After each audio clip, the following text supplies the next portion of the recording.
ஆண்டவர் இயேசு கிறிஸ்து வழியும் ஜீவனுமாய் இருக்கிறார். இன்றைய தேவ வசனம். இருதயம் நொறுங்குண்டவர்களை குணமாக்குகிறார், அவர்களுடைய காயங்களை கட்டுகிறார். சங்கீதம் 147:3. அன்பான நண்பர்களே, இதில் ஒரு மனமுடைந்தவருக்கு ஆறுதலாகவும் தேவனுடைய இரக்கத்தை காட்டி அவர்களை எழுப்புகிறார். வசனம்: இருதயம் நொறுங்குண்டவர்களை குணமாக்குகிறார், அவர்களுடைய காயங்களை கட்டுகிறார். சங்கீதம் 147:3. வாழ்க்கையில் நாம் எதிர்கொள்ளும் பலவிதமான வேதனைகள், மனக்கசப்பு, இழப்பு, ஏமாற்றம், தோல்வி. இந்த வேளைகளில் நாம் தனிமையாய் உணரலாம்.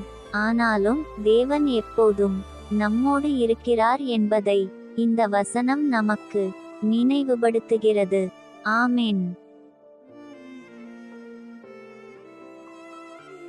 வசனத்தின் பொருள்: இருதயம் நொறுங்குண்டவர்கள், மனதில் அதிகமான வேதனை உள்ளவர்கள் குணமாக்குகிறார். தேவன் நம்மை பரிசுத்த ஆவினாலும் உணர்ச்சி ரீதியாகவும், அதாவது நம்பிக்கை, பலன், தைரியம் இவைகள் எல்லாம் கொடுத்து சுகப்படுத்துகிறார். காயங்களை கட்டுகிறார். நம்மை அவருடைய சமாதானத்தினாலும் அவருடைய கிருபையினாலும் நம்முடைய இருதயத்தை பலப்படுத்தி இருதயத்தில் சமாதானத்தை கொடுத்து வழி நடத்துகிறார்.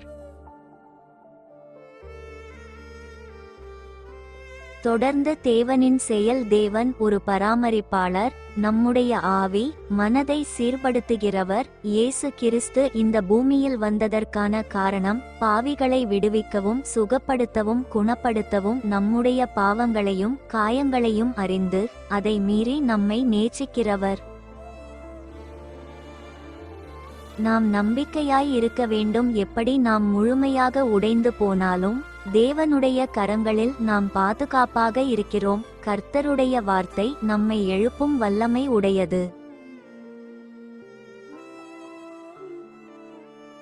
பிரார்த்தனை. காருணியமும் இரக்கமும் நிறைந்த பரலோக பிதாவே, இன்று உமது வார்த்தையின் வெளிச்சத்தில் நாங்கள் உமக்கு நன்றி செலுத்துகிறோம்.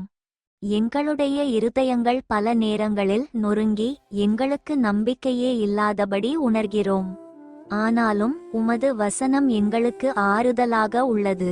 நீர் எங்களை குணமாக்குகிறீர், எங்களுடைய காயங்களையும் கட்டுகிறீர்.